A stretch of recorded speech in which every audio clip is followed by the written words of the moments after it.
The blood-red sun sank behind the jagged mountains, casting long shadows across the dusty streets of Silverwater, a once thriving mining town in Colorado territory that had seen better days.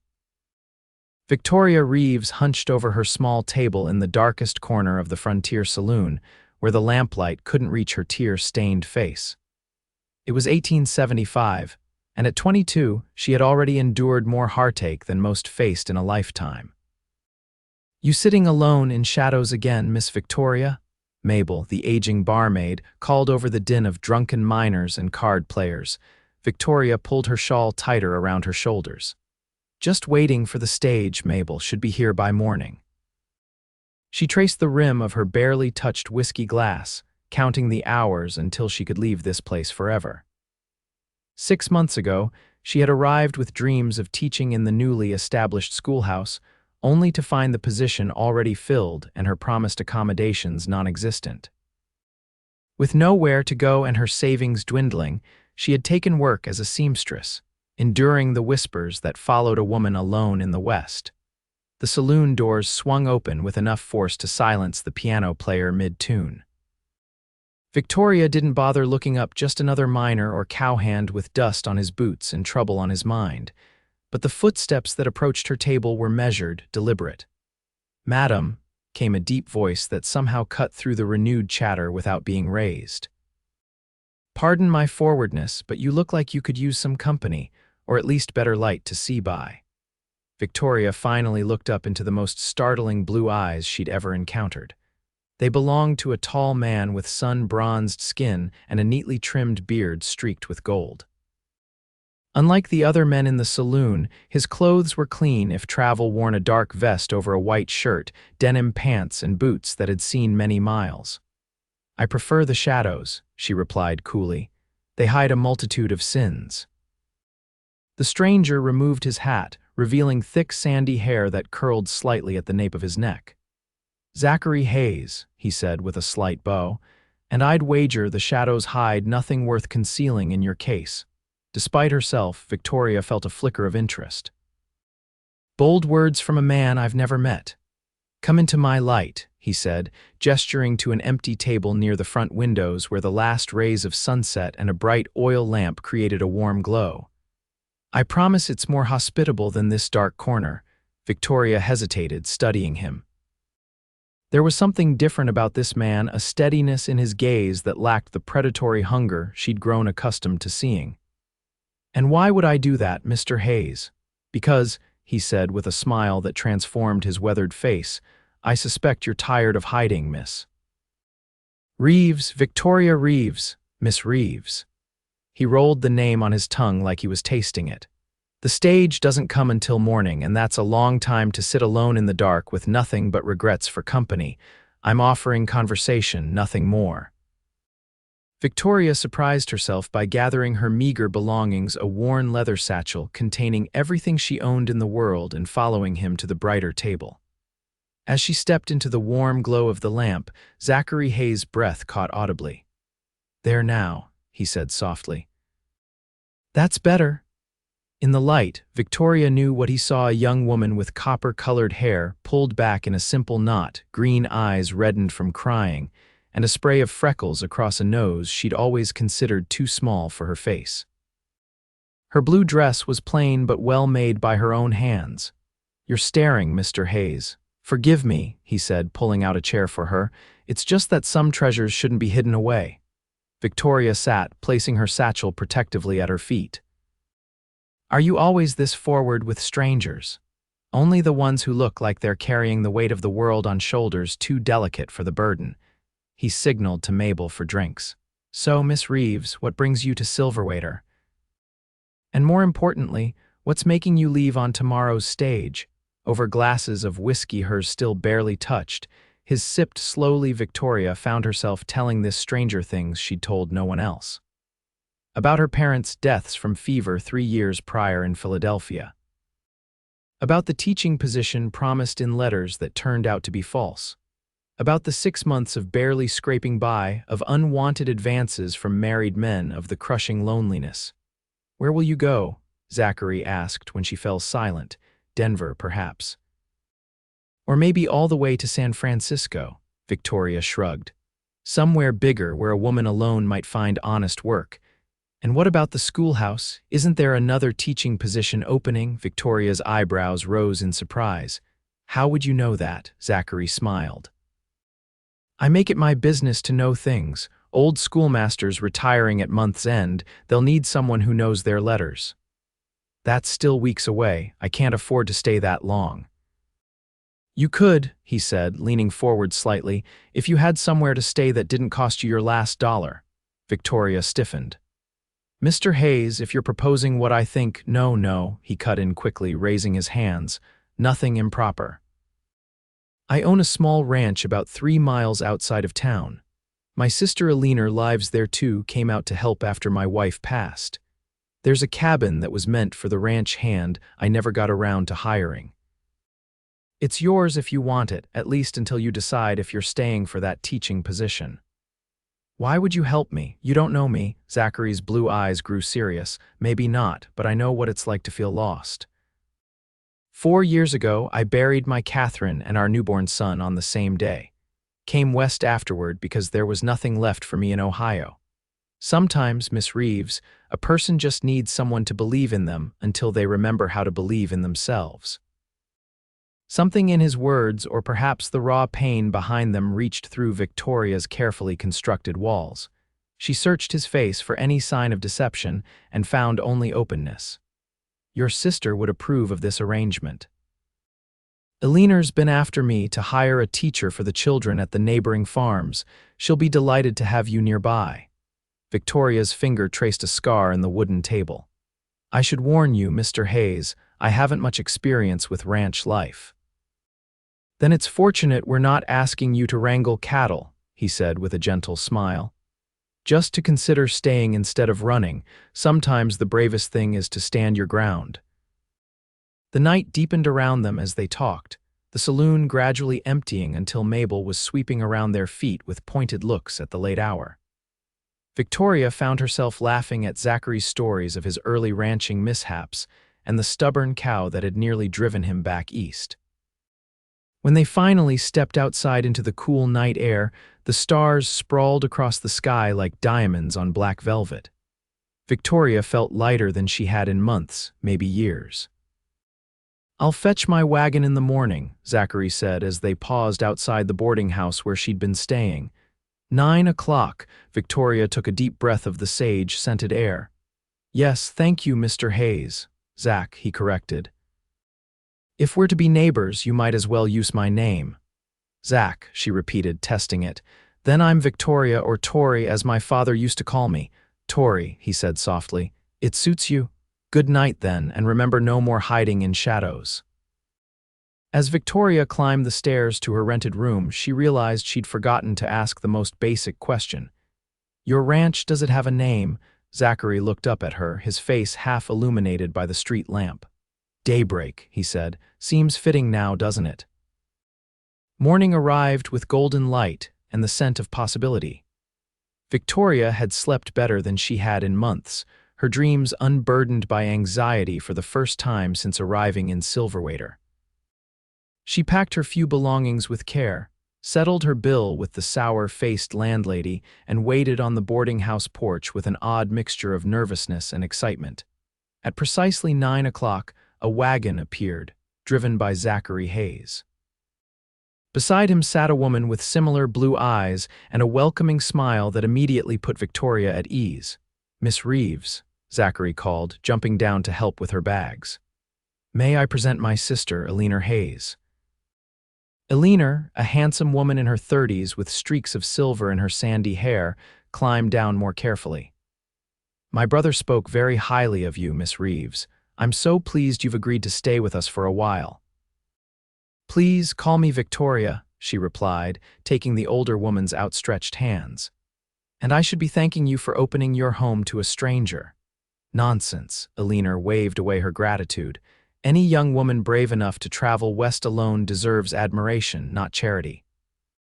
Besides, I've been desperate for female company. Zach is a dear brother, but his conversation tends toward cattle prices and fence repairs. Zachary rolled his eyes good-naturedly as he loaded Victoria's trunk into the wagon. "I'm standing right here, Ellie." "And proving my point admirably," his sister retorted with a wink at Victoria. The journey to Daybreak Ranch passed quickly, with Alina pointing out landmarks and sharing stories of their 3 years in Colorado territory. Victoria found herself entranced by the landscape, the rolling hills giving way to stands of pine and aspen, the distant mountains rising majestically against the sky. "There it is," Zachary said finally, as they crested a small rise. Below them spread a picturesque valley, bisected by a meandering creek that glinted in the sunlight. A modest but well-built main house stood surrounded by several outbuildings, a corral with horses, and a small herd of cattle grazing in the distance. To the right of the main house, about 100 yards away, sat a smaller cabin. "It's beautiful," Victoria breathed. "It's home," Zachary said simply, but the pride in his voice was unmistakable. The cabin that was to be Victoria's temporary residence proved to be clean and surprisingly comfortable. It consisted of one main room with a small iron stove, a table with 2 chairs, a bed with a fresh straw mattress, and shelves built into the walls. A small window overlooked the creek, and someone Alina, Victoria suspected, had placed wildflowers in a mason jar on the table. "It's not much," Zachary said, setting down her trunk, "but it's weather-tight and warm." "It's perfect," Victoria replied honestly. After the noisy boarding house and its paper-thin walls, the cabin felt like a sanctuary. "You'll take dinner with us at the main house," Alina insisted, "but we'll respect your privacy otherwise. There's a pump for water just outside, and the outhouse is behind that stand of cottonwoods." After helping her settle in, the Hayes siblings left Victoria to unpack and rest. As the door closed behind them, she sat on the edge of the bed, running her hand over the colorful quilt that covered it. For the first time in a long while, she felt something like hope unfurling within her. The days at Daybreak Ranch fell into a pleasant rhythm. Victoria spent mornings helping Alina with household tasks, learning to make soap, churn butter, and preserve the vegetables from their kitchen garden. In the afternoons, she often read from the surprisingly well-stocked bookshelf in the main house or walked along the creek, sketching the wildflowers and birds in a small notebook she'd bought in town. Zachary was often busy with ranch work, but he made a point of joining them for the evening meal, his hair damp from washing away the day's dust, his manner unfailingly courteous. Victoria found herself looking forward to these dinners, to his stories and the gentle humor that sometimes broke through his reserved demeanor. A week into her stay, Victoria was sitting by the creek, her skirts spread around her on the grassy bank, when she heard approaching hoofbeats. She looked up to see Zachary dismounting from his chestnut gelding. "Mind if I join you?" he asked. Leaving his horse to graze nearby, Victoria closed her sketchbook. "Not at all." He settled beside her, a respectable distance away, stretching his long legs out before him. "Alina tells me you're a natural at ranch life, says you make better biscuits than she does already." Victoria laughed. "She's being kind. My first batch was hard enough to use as building material." "Still," he said, "you seem to be adapting well." "It's peaceful here," she admitted. "After Philadelphia, after the noise and crowding of town, I can hear myself think." "And what are those thoughts telling you?" Zachary asked, his gaze on the flowing water. Victoria considered the question seriously. "That perhaps I've been running when I should have been standing still. That maybe there's a place for me here after all." Zachary turned to look at her, the sunlight bringing out gold flecks in his blue eyes. "I rode into town this morning, spoke to the school board. They're willing to interview you for the teaching position next week." Victoria's heart leaped. "Truly, truly." His smile warmed her more than the afternoon sun. "They seemed quite interested when I mentioned your Eastern education." "Thank you," she said, the words inadequate for the emotion behind them. "You've been so kind, you and Alina both." "It's selfish, really," he replied, plucking a blade of grass to twirl between his fingers. "If you stay, Alina will stop threatening to return to Ohio." Victoria heard what he didn't say, that he too wanted her to stay. The realization sent a flutter through her chest that had nothing to do with the teaching position. There's something else, Zachary said, reaching into his vest pocket. A letter came for you at the general store, postmarks from Philadelphia. Victoria took the envelope with trembling hands, recognizing the handwriting immediately. My cousin Margaret, she explained. The only family I have left. Zachary stood, dusting off his pants. I'll leave you to read it in peace. No, Victoria said quickly. Please stay. He nodded, resuming his seat as Victoria broke the seal and unfolded the letter. As she read, her expression shifted from curiosity to shock. Is everything all right? Zachary asked when she finally lowered the pages. My uncle has died, Victoria said, her voice distant. My mother's brother. I barely knew him. He and my mother were estranged long before I was born, but apparently he never married or had children of his own, and he's left everything to me. Everything, a house in Philadelphia, some investments. It's not a fortune, but Margaret says it's enough that I'd never need to work again if I chose to return. Victoria stared at the letter, the words blurring before her eyes. After all this time struggling to suddenly have this option, Zachary's face had gone carefully neutral. When would you leave? The question cut through Victoria's shock. Leave for Philadelphia. I assume you'll want to claim your inheritance. Victoria studied his expression, noting the tight line of his jaw, the way his hands had clenched into fists in his lap.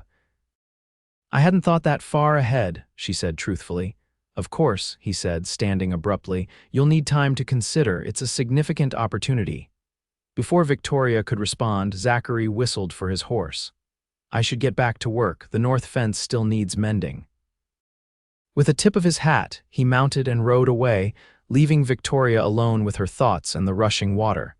That evening, dinner at the main house was a subdued affair. Eleanor carried the conversation, seemingly oblivious to the tension between Victoria and Zachary. He was polite but distant, excusing himself immediately after the meal to check on a mare about to foal. Victoria helped Eleanor with the dishes, her mind churning with conflicting emotions. The inheritance represented security, a return to the civilized life she'd known. But as she glanced out the window at the twilight settling over the valley, she realized how much she'd come to love this wild, beautiful place. And its owner, a small voice whispered in her mind. He cares for you, you know, Eleanor said suddenly, handing Victoria a plate to dry. Victoria nearly dropped it. I don't know what you mean. Eleanor's knowing smile was gentle. I haven't seen my brother look at anyone that way since Catherine. He's trying very hard to be noble about your inheritance, to not influence your decision, but it's killing him to think of you leaving. He barely knows me, Victoria protested weakly. Sometimes the heart recognizes what it wants with remarkable speed, Eleanor replied. The question is, what do you want, Victoria? What did she want? The question followed Victoria back to her cabin, kept her awake as moonlight streamed through her window. By dawn, she knew what she had to do. She found Zachary in the barn, brushing down his gelding. He looked up at her approach, his expression guarded. I've made my decision, Victoria said without preamble. Zachary set down the brush, his movements deliberate. I see. I'm staying, she said, at least until I know if the teaching position is mine. After that, well, we'll see. Relief washed over his features before he could mask it. What about your inheritance? I've written to Margaret. I can handle the legal matters by mail. Perhaps I'll visit Philadelphia someday to settle everything in person, but I'm not ready to return there permanently. Zachary took a step toward her. May I ask why? Victoria met his gaze steadily. Because in Philadelphia, I was always in someone's shadow, my parents' societies. Here, I've found my own light. I'm not ready to step away from it. Your own light, he repeated softly. And perhaps, Victoria added, her heart pounding, because there's someone here I'd like to know better. Zachary closed the distance between them, taking her hands in his. I've been trying to give you space, to not pressure you, but the thought of you leaving. He shook his head. It made me realize how quickly you've become important to me. Victoria squeezed his hands. When I came west, I was running away from loss. I never expected to find something worth staying for. The interview with the school board the following week was a formality. Victoria's education and quiet confidence impressed them, and she was offered the position to begin after the current schoolmaster's retirement. The news spread quickly through the small community, and soon neighboring families were stopping by Daybreak Ranch to meet the new teacher. Victoria threw herself into preparations, reviewing textbooks borrowed from the retiring schoolmaster and creating lesson plans. In the evenings, she often sat on the porch of the main house with Zachary, watching the sunset paint the mountains in gold and crimson. It was on such an evening, 3 weeks after her arrival at Daybreak, that Zachary first kissed her. They had been discussing plans for the Harvest Festival, where the community would welcome Victoria officially as their teacher, when he suddenly fell silent. "What is it?" she asked, noticing his intense gaze. "You're sitting in the light now," he said softly, "just as you should be." Before Victoria could respond, he leaned forward, brushing his lips against hers in a kiss so gentle it might have been the touch of a butterfly's wing. When he pulled back, uncertainty in his eyes, Victoria reached up to touch his face. "I was in shadows for so long," she whispered. "Thank you for showing me the way out." This time, when their lips met, there was nothing hesitant about it. His arms encircled her waist, drawing her closer as her hands found their way to his shoulders. The kiss deepened, a promise and a beginning wrapped into one perfect moment. Eleanor's discreet cough from the doorway finally separated them. Zachary's ears reddened, but he kept Victoria's hand firmly in his as his sister announced that pie was ready if they cared to come inside. Summer flowed into autumn, the aspen trees turning to gold around Daybreak Ranch. Victoria settled into her role as Silverwater's schoolteacher, riding to town each morning on a gentle mare Zachary had trained especially for her. The children responded well to her kind but firm approach, and even the most skeptical parents were won over by their children's progress. In the evenings and on weekends, she returned to the ranch to the home she now thought of as hers. The cabin remained her official residence, but she spent most of her free time at the main house with Zachary and Eleanor, sharing meals, reading aloud by the fire, planning for the future.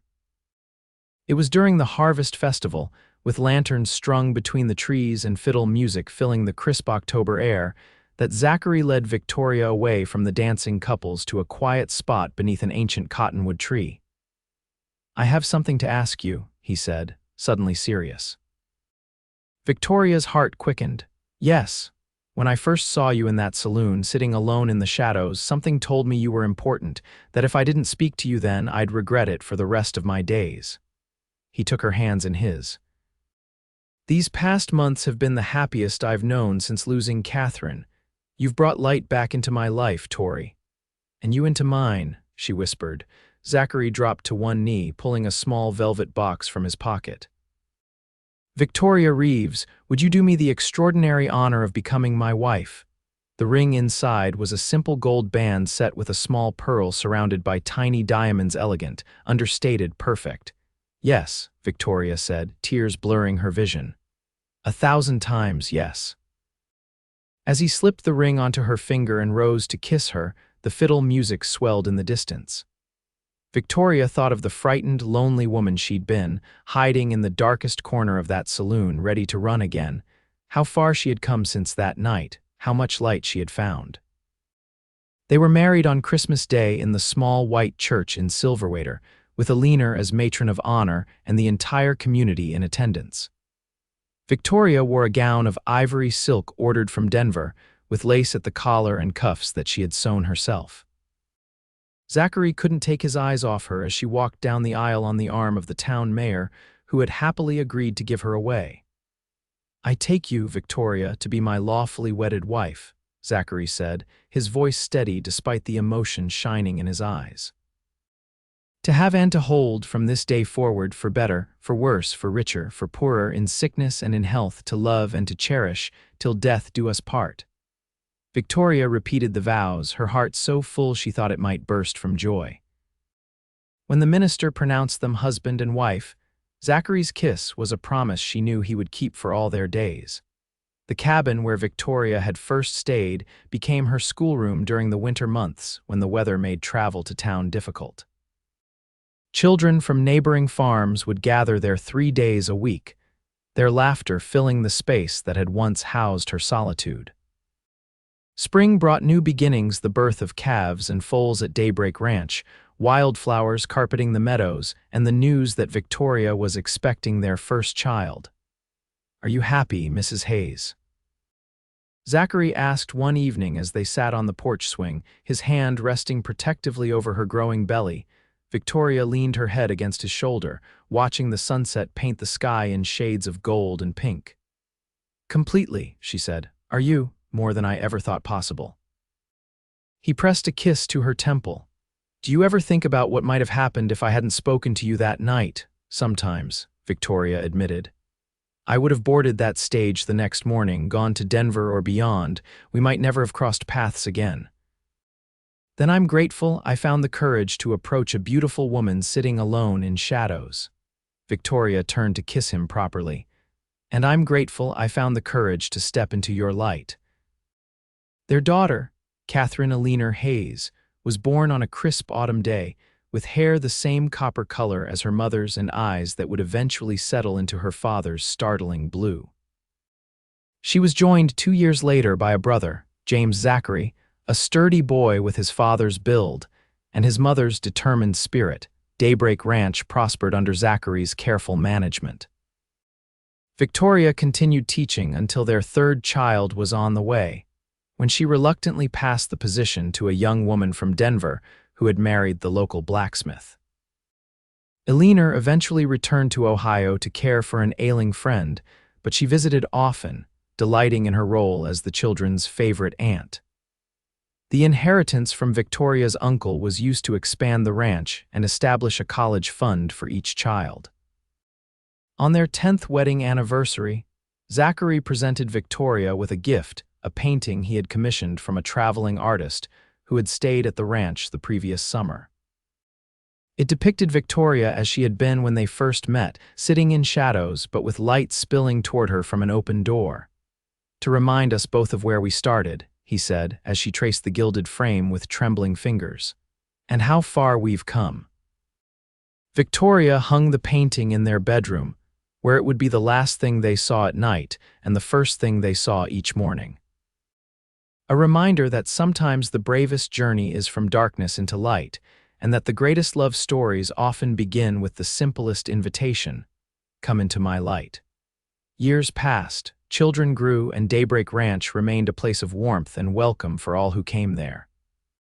And if travelers passing by in the evening happened to glimpse a silver-haired couple sitting on the porch, hand in hand as they watched the sunset, they might have sensed the enduring love that had begun decades ago when a lonely woman stepped out of the shadows and into the light of a cowboy's heart.